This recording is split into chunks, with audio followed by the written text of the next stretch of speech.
Students, welcome to Pihu academy. आज हम देख रहे हैं कुमाऊं यूनिवर्सिटी पीएचडी एंट्रेंस की ऑफिशियल आंसर की के थ्रू उसके आंसर। ये इकोनॉमिक्स का पेपर है जो आपका 9 जनवरी 2020 को कंडक्ट कराया गया था कुमाऊं यूनिवर्सिटी के थ्रू। ये है सेट डी। आपका जो भी सेट हो उसके अकॉर्डिंग आप अपने आंसर्स को मैच कर सकते हैं, या जो इस बार पीएचडी एंट्रेंस की तैयारी कर रहे हैं उन बच्चों के लिए भी ये बहुत हेल्पफुल होगा और वो अपनी तैयारी को और अच्छा बना सकते हैं इस पेपर के थ्रू। तो देखिए, फर्स्ट है, निम्नलिखित में से कौन मुद्रा अपरिवर्तित का सबसे अधिक तरल रूप है? तो option A is correct, M1। Second देखिए, निम्नलिखित में से कौन सा मुद्रा अपरिवर्तित का सबसे कम तरल रूप है? तो option D is correct, M4। Question number 3, निम्नलिखित में से कौन का मुद्रा अपरिवर्तित का सबसे अधिक तरल और सबसे कम तरल रूप है उस क्रम में? तो देखिए यहाँ पे कौन सा है, option A is correct, M1 ratio M4। ठीक है,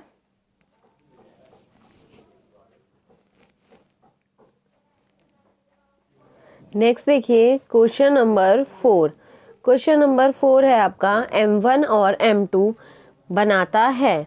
तो ऑप्शन ए इज करेक्ट। ठीक है, संकीर्ण धन अपरिवर्तित।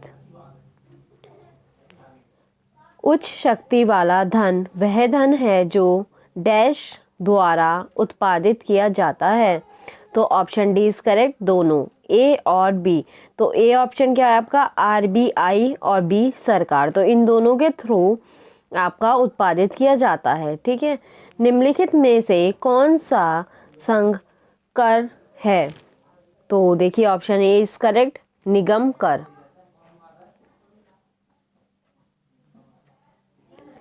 नेक्स्ट देखिए, व्यक्तियों की आय पर केंद्र सरकार द्वारा लगाया गया कर कहलाता है। तो क्या कहलाता है, व्यक्तिगत आयकर। Option A is correct.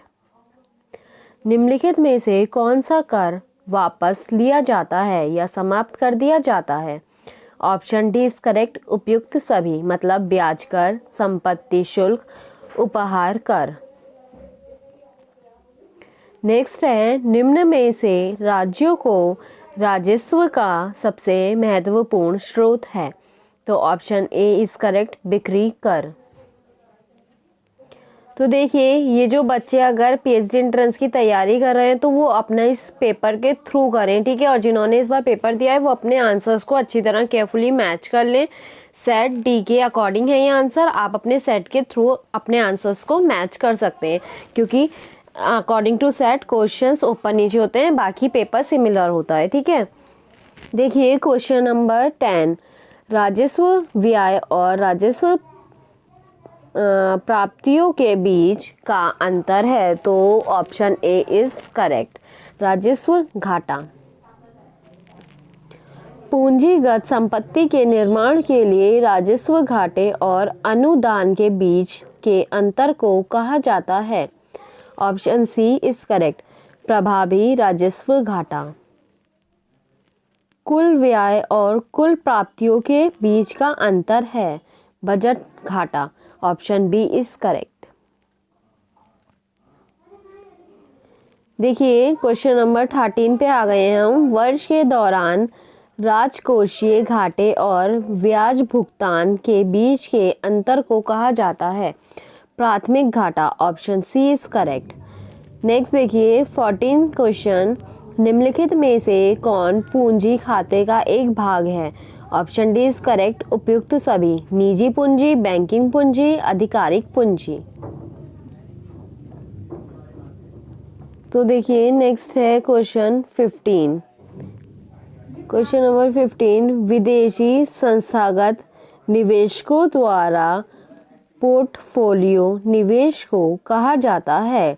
Option B is correct, विदेशी संस्थागत निवेशक। नेक्स्ट देखिए क्वेश्चन नंबर 16, निम्नलिखित में किस प्रकार की अर्थव्यवस्था में कराधान से प्राप्त राजस्व सबसे कम होने की संभावना है? Option D is correct, Samajwadi अर्थव्यवस्था। अधिकतम सामाजिक लाभ का सिद्धांत किसके द्वारा पेश किया गया था? ऑप्शन ए इज करेक्ट, ह्यूइंग डाल्टन। ठीक है। क्वेश्चन नंबर 18 देखिए, आयकर है एक प्रत्यक्ष कर, तो ऑप्शन ए इसका करेक्ट है। नेक्स्ट देखिए,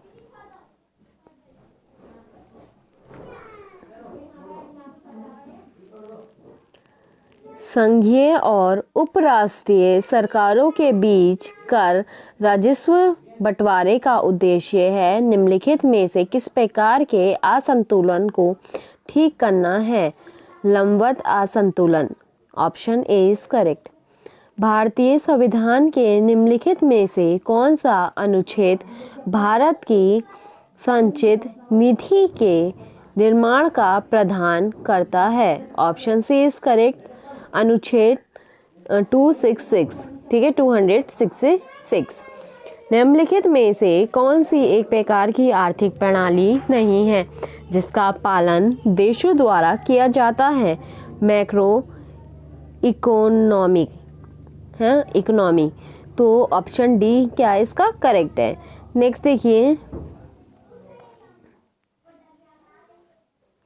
व्यक्तिगत इकाइयों के अध्ययन के रूप में क्या, यहाँ कुछ था तो मैं आपको इंग्लिश में पढ़ देती हूँ। ठीक है, क्या, हाँ, what is known as the study of individual units.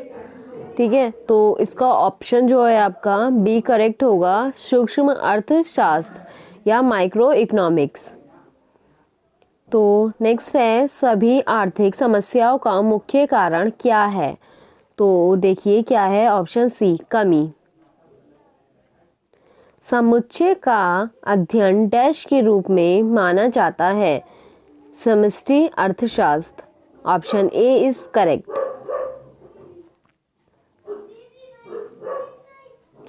आधुनिक समष्टि अर्थशास्त्र के पिता के रूप में किसे जाना जाता है? Option B is correct, J M. Keynes. किस अर्थशास्त्र के योगदान के बाद एक अलग शाखा के रूप में समष्टि अर्थशास्त्र का अध्ययन किया जाने लगा?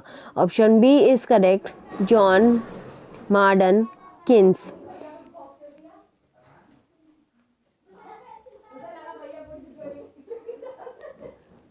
फ्रेडरिक हाइक किसके समर्थक थे?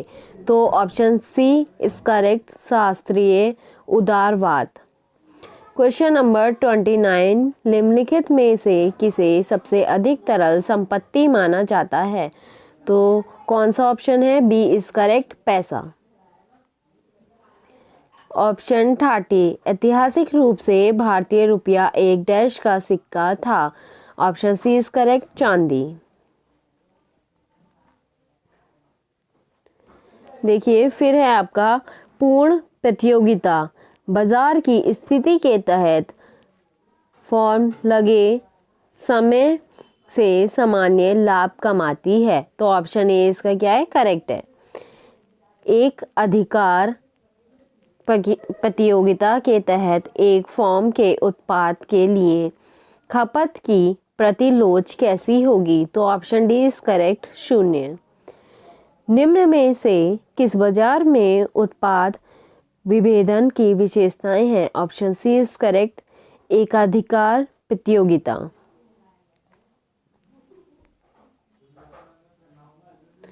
इनमें से कौन सी पूर्ण प्रतियोगिता की विशेषता है? तो देखिए कौन सी है। ऑप्शन डी इज करेक्ट, उपयुक्त सभी। कई विक्रेता और खरीदार, सजातीय उत्पाद, निशुल्क प्रवेश और निकास। तो ये सब आपके ऑप्शन जो हैं करेक्ट हैं। बाजार के किस रूप में फर्म और उद्योग का मांग कर समान होगा? ऑप्शन सी इज करेक्ट, एकाधिकार। 36 क्वेश्चन नंबर पे आ गए हैं अब हम। अल्प अधिकार की मांग वृक्क है? तो ऑप्शन सी इज करेक्ट, किनकेड। ठीक है, किनकेड। मूल्य भेदभाव केवल डैश में ही हो सकता है? एकाधिकार, option D is correct. Question number 38 देखिए, जब किसी देश की अर्थव्यवस्था की दूसरे देशों की तुलना में अधिक होगी तब उस देश के आयत कैसा होगा, बढ़ेगा। ठीक है, तो बी इसका करेक्ट ऑप्शन है। निम्नलिखित संस्थानों द्वारा प्रदान ऋण को साख कहा जाता है, क्यों? तो आपका क्वेश्चन है option number B is correct, IDA। ठीक है, IDA के थ्रू ये साख कहा जाता है। क्वेश्चन नंबर 40 देखिए आप। क्वेश्चन नंबर 40 है आपका, निम्नलिखित में किसे एक प्रमुख आर्थिक प्रणाली नहीं माना जा सकता है? ऑप्शन डी इज करेक्ट, जीवन सूचकांक की भौतिक गुणवत्ता। ठीक है, क्वेश्चन नंबर 41, अगर किसी ने अभी तक हमारे चैनल को सब्सक्राइब नहीं करा है और चैनल पे न्यू है तो चैनल को जाके सब्सक्राइब करें, नोटिफिकेशन बेल को प्रेस करें, और अगर आपने वीडियो को अभी तक लाइक नहीं करा है तो सबसे पहले जाके वीडियो को लाइक करें। क्वेश्चन नंबर 41 देखिए, आर्थिक विकास को संभावित करता है। ऑप्शन डी इज करेक्ट, सकल राष्ट्रीय उत्पाद में सतत वृद्धि। OPEC है, क्या है OPEC? तो देखिए आपको बहुत केयरफुली लगाना होता है फुल फॉर्म, तो ऑप्शन बी इज करेक्ट, पूर्व यूरोपीय आयोग का संगठन।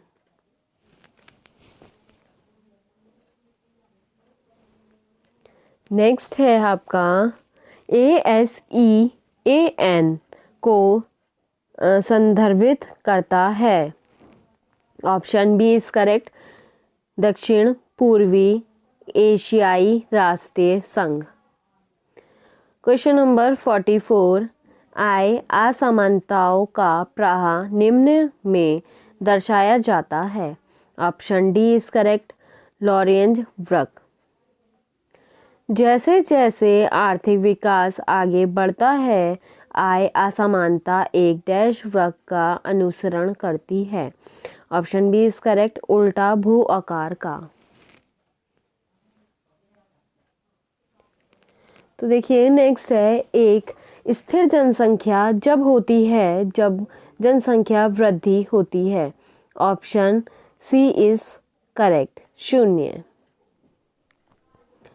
जनसंख्या के सिद्धांत पर निबंध किसके द्वारा लिखा गया था? तो देखिए किसके द्वारा लिखा गया था, थॉमस रॉबर्ट माल्थस। तो ऑप्शन बी जो है आपका करेक्ट है। क्वेश्चन नंबर 48 देखिए, मुद्रिक नीति डैश और डैश को प्रभावित करती है, पैसे की आपूर्ति, ब्याज दर। तो बी ऑप्शन आपका करेक्ट है। आर्थिक विकास को निम्न द्वारा मापा जा सकता है, GDP। ठीक है, ऑप्शन सी आपका करेक्ट है। आर्थिक विकास के साथ कृषि में लगे श्रम बल का अनुपात कम हो जाता है। Option B is correct. तो देखिए यहाँ पे आपका पेपर जो है आधा सॉल्व हो चुका है। इसमें पेपर में 100 क्वेश्चंस होते हैं, नेगेटिव मार्किंग नहीं होती है, आपको सभी क्वेश्चंस अटेम्प्ट करके आने होते हैं। 100 मार्क्स का पेपर होता है, ईच क्वेश्चन आपका 1 मार्क्स का रहता है। ठीक है, ये जो बच्चे PhD की तैयारी कर रहे हैं उनके लिए थी इन्फॉर्मेशन। ठीक है, 51 देखिए, क्वेश्चन नंबर, निम्नलिखित में से किसे शुम्पीटर ने अपने विकास के सिद्धांत में केंद्रीय स्थान दिया था? तो देखिए किसने दिया था, नवाचार की भूमिका। तो हाँ, option D is correct, innovation, role of innovation. ठीक है, मैंने इंग्लिश में भी पढ़ दिया इसे, यहाँ पे नवोचार ही है शायद। ठीक है, आप देख लीजिएगा। हाँ देखिए क्वेश्चन नंबर 52, पूंजी की कमी, तकनीकी पिछड़ापन और बेरोजगारी सामान्यतः कहाँ पाई जाती है? अविकसित देश में। तो ऑप्शन बी आपका करेक्ट है। निम्न में से कौन सा एक अविकसित अर्थव्यवस्था को दर्शाता है? उपयुक्त सभी। ऑप्शन ए, बी, सी तीनों ही करेक्ट हैं जो दिए हुए हैं। उच्च स्तर की असमानताएं, पूंजी उत्पादकों का निम्न स्तर, एक अपेक्षाकृत बंद अर्थव्यवस्था। क्वेश्चन नंबर 54 देखिए, खुली अर्थव्यवस्था वह है जहां खुली अर्थव्यवस्था दुनिया भर में है। Option D is correct. फिर से देखिए, क्वेश्चन है आपका 55, दो देशों के बीच व्यापार उपयोगी हो सकता है यदि माल की लागत का अनुपात है। ऑप्शन डी इज करेक्ट, अलग। अंतर्राष्ट्रीय व्यापार और घरेलू व्यापार में अंतर निम्न कारणों से होता है। उपयुक्त सभी, तो ए बी सी इसमें तीनों ही करेक्ट ऑप्शन थे, इसलिए उपयुक्त सभी आपका राइट रहा है।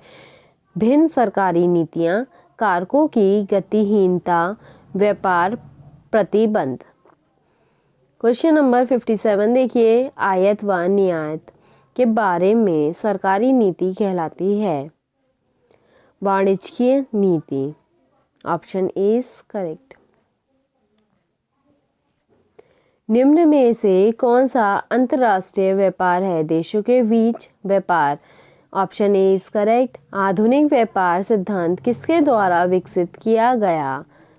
तो देखिए, हेक्सर और ओहलिन के द्वारा ये क्या है, विकसित किया गया। Option A is correct. PPP सिद्धांत डैश के निर्धारण से जुड़ा है।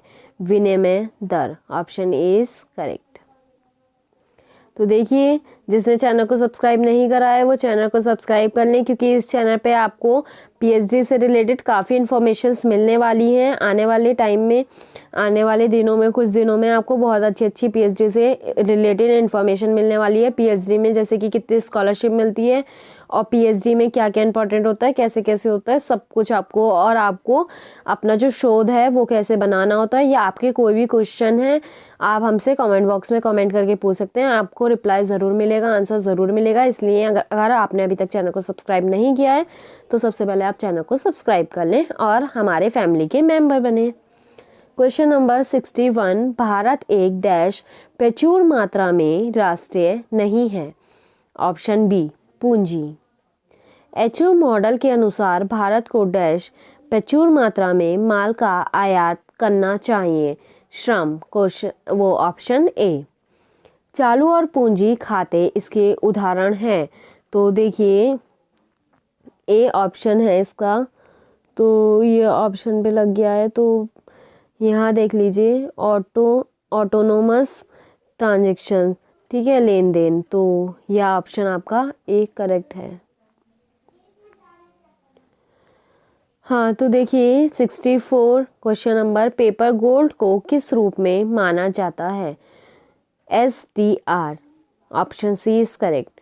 12 जुलाई 1982 को ARDC का निम्नलिखित में से किसके साथ विलय हो गया? तो option A is correct, NABARD. हाँ, ठीक है, ऑप्शन ए इज करेक्ट। और क्वेश्चन नंबर 66 देखिए, यदि RBI नकद आरक्षित अनुपात कम कर देता है तो क्रेडिट सर्जन का क्या होगा?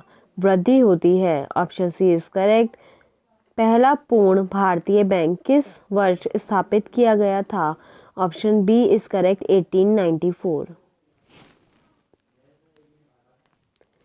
नेक्स्ट देखिए, भारतीय स्टेट बैंक में राज्य वित्तीय निगम निम्नलिखित में से किसको विशेष सहायता प्रदान करता है?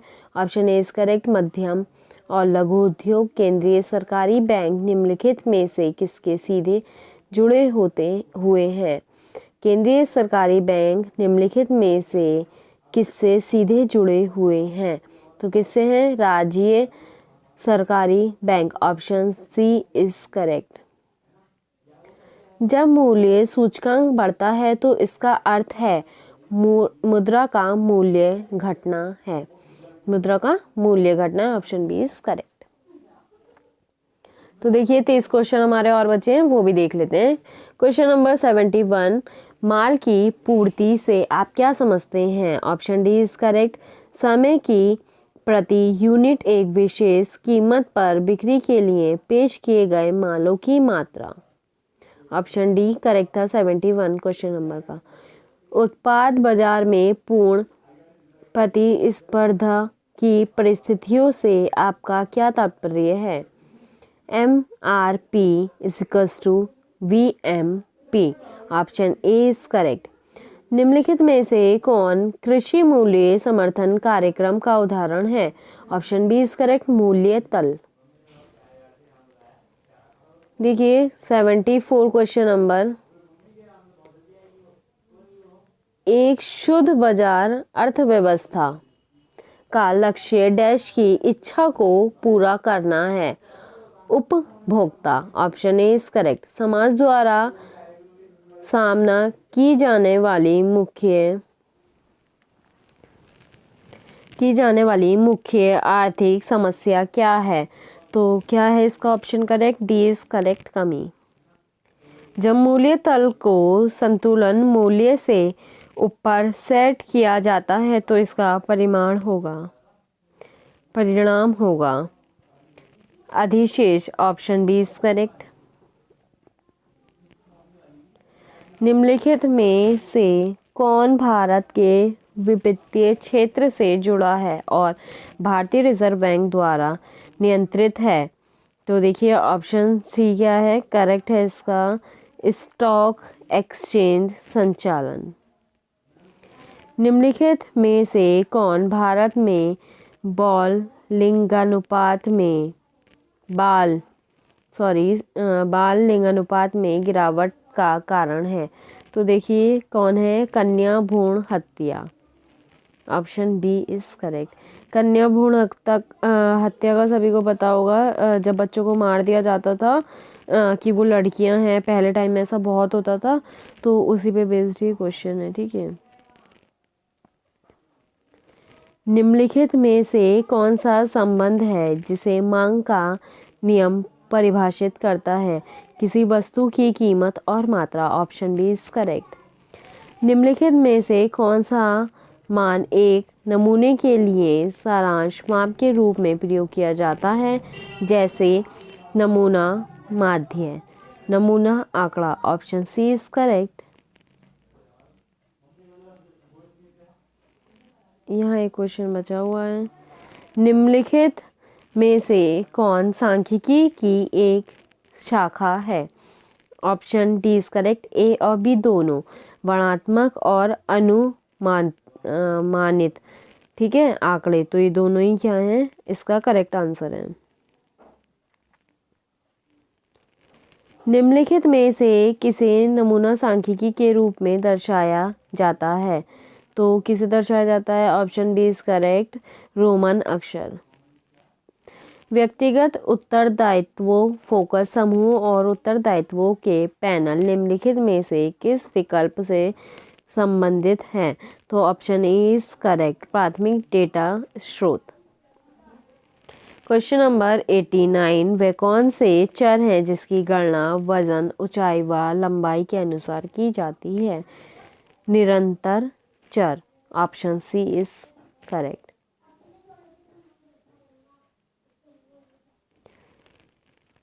ये आपका है ग्राफिकल और न्यूमेरिकल विधियों जैसे विशिष्ट प्रक्रियाओं का उपयोग निम्नलिखित में से किसमें किया जाता है? वर्णनात्मक आंकड़े। Option B is correct. निम्नलिखित में से सहसंबंध विश्लेषण की प्रमुख विशेषता क्या है? चर के बीच संबंध। Option A is correct. Programming तकनीकों को आमतौर पर डैश के रूप में माना जाता है? गणितीय तकनीक।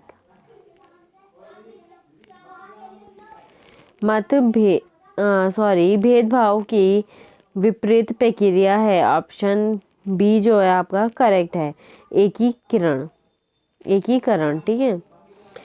ऑप्शन क्वेश्चन नंबर 90 पे आ गए। अब हमारे 10 क्वेश्चन बचे हैं तो वो और देख लेते हैं, ठीक है। हम सहसंबंध विश्लेषण एक डैश विश्लेषण है।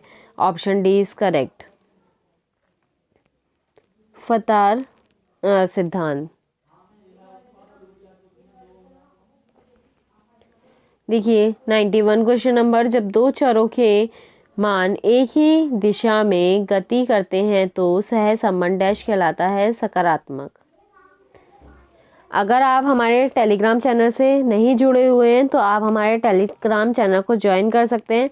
वहाँ आपको आपके क्वेश्चंस के आंसर मिलते हैं, आप एक साथ मिलके पढ़ाई कर सकते हैं, डिस्कशन कर सकते हैं, और अगर वहाँ आपको कुछ भी पूछना हो आप अपने डाउट्स भी क्लियर कर सकते हैं। और वहाँ पे आपको समय समय पे जो वीडियोस आ रही हैं उसका भी पता चलता रहता है, ठीक है। और आपको आपके इम्पॉर्टेंट पीडीएफ्स भी वहाँ प्रोवाइड होते रहते हैं, तो आप उसे ज्वाइन कर लें, आपके लिए बहुत हेल्पफुल रहने वाला है हमारा टेलीग्राम चैनल। 92 क्वेश्चन नंबर देखिए, पेकिन आरेख को डैश भी कहते हैं, शून्य सह संबंध। 93 सूक्ष्म अर्थशास्त्र का दूसरा नाम है कीमत सिद्धांत। निम्नलिखित में से कौन दोहरा सहयोगी की आवश्यकता की समस्या को हल करता है? पैसा। नेक्स्ट देखिए क्वेश्चन नंबर 95, निम्नलिखित में से कौन मुद्रा का कार्य है? उपयुक्त सभी, विनिमय का माध्यम, मूल्य का भंडार, मूल्य का उपयोग। वह प्रणाली जिसमें वस्तुओं और सेवाओं के आदान प्रदान के माध्यम से व्यापार किया जाता है कहलाती है वस्तु विनिमय प्रणाली। Option A is correct. आवश्यकता का दोहरा सहयोग, संयोग, क्रेता और विक्रेता की डैश की आवश्यकताओं की डैश पूर्ति को दर्शाता है। एक साथ आवश्यकताओं की आपस का पूर्ति को दर्शाता है। ऑप्शन ए करेक्ट है। निम्नलिखित में से वह कौन सी चीज है जिसे आमतौर पर विनिमय के माध्यम के रूप में सभी द्वारा स्वीकार किया जाता है? ऑप्शन ए इज करेक्ट, धन। मुद्रा अपरिवर्तित कौन सी डैश अवधारणा है? Stock. Option A is correct. निम्नलिखित में से कौन मुद्रा अपरिवर्तित का मानक नहीं है? MO। Option B is correct. तो देखिए जैसे कि मैंने आपको बताया था 100 क्वेश्चंस हैं और 100 के 100 क्वेश्चंस हमने कंप्लीट कर लिए हैं। ये आंसर मेरी तरफ से नहीं थे, ऑफिशियल आंसर की जो कुमाऊं यूनिवर्सिटी ने रिलीज की थी उसके थ्रू मैंने ये आपको आंसर बताए हैं। किसी आंसर पे आपको डाउट लगता है आप उसको गूगल कीजिए, अपनी बुक्स में ढूंढिए, अगर आपको पता है तो आप उसके अकॉर्डिंग कर सकते हैं, क्योंकि कुछ बच्चों ने ये बोला है कि इसमें कुछ के आंसर गलत हैं जिन पे उन्होंने क्लेम करा है। आगे देखते हैं कि क्या वो आंसर ठीक होके आएंगे या नहीं। एक बार और आंसर की रिलीज की जाएगी। आई होप कि ये वीडियो आपके लिए ज़रूर हेल्पफुल रही होगी, और जिन बच्चों को PhD की फिर से तैयारी करनी है उनके लिए तो बहुत हेल्पफुल साबित होगी ये वीडियो, क्योंकि वो इसके थ्रू अपने सिलेबस का पता कर सकते हैं, सिलेबस से मैच कर सकते हैं कि कितने क्या क्या टॉपिक्स आ रहे हैं और उसके अकॉर्डिंग अपनी तैयारी कर सकते हैं। एंड थैंक यू उस स्टूडेंट को जिसने हमें ये पेपर प्रोवाइड करवाया है, आपकी और हमारी मदद की है बहुत अच्छी। तो थैंक यू आपने जिसने भी हमें ये पेपर प्रोवाइड करवाया है, मैं नाम तो नहीं लूँगी लेकिन थैंक यू सो मच आपके पेपर प्रोवाइड करवाने के लिए, ठीक है। और अगर आपके किसी के पास भी अदर पेपर्स हैं किसी भी यूनिवर्सिटी के किसी भी सब्जेक्ट के, या आप हमें प्रोवाइड करवा सकते हैं, तो आप नीचे दिए गए डिस्क्रिप्शन में व्हाट्सअप नंबर पे हमें पेपर्स प्रोवाइड करवा सकते हैं, चाहे वो किसी भी एंट्रेंस एग्ज़ाम के हों या कॉम्पिटिटिव एग्ज़ाम के, ठीक है। और इससे क्या होगा, हमारी भी हेल्प होगी और स्टूडेंट्स की भी जो उन कॉम्पिटिटिव या किसी भी एंट्रेंस की तैयारी कर रहे हैं एग्ज़ाम की। तो आप हमें पेपर्स देना ना भूलें अगर आपके पास है। इसी तरह आप सबकी हेल्प करते रहें, हमारी हेल्प करते रहें, हम आपकी हेल्प करते रहेंगे जितना हमसे पॉसिबल होगा। और ऐसे ही हमारे साथ हमारी फैमिली के मेंबर बनते रहें। चैनल को प्यार दें, ज़्यादा से ज़्यादा वीडियो को शेयर करें। अभी तक लाइक नहीं करा है तो लाइक करें, कोई प्रॉब्लम है कमेंट सेक्शन में कमेंट करके पूछिए। चैनल को सब्सक्राइब करना ना भूलें। Thanks for watching, bye bye.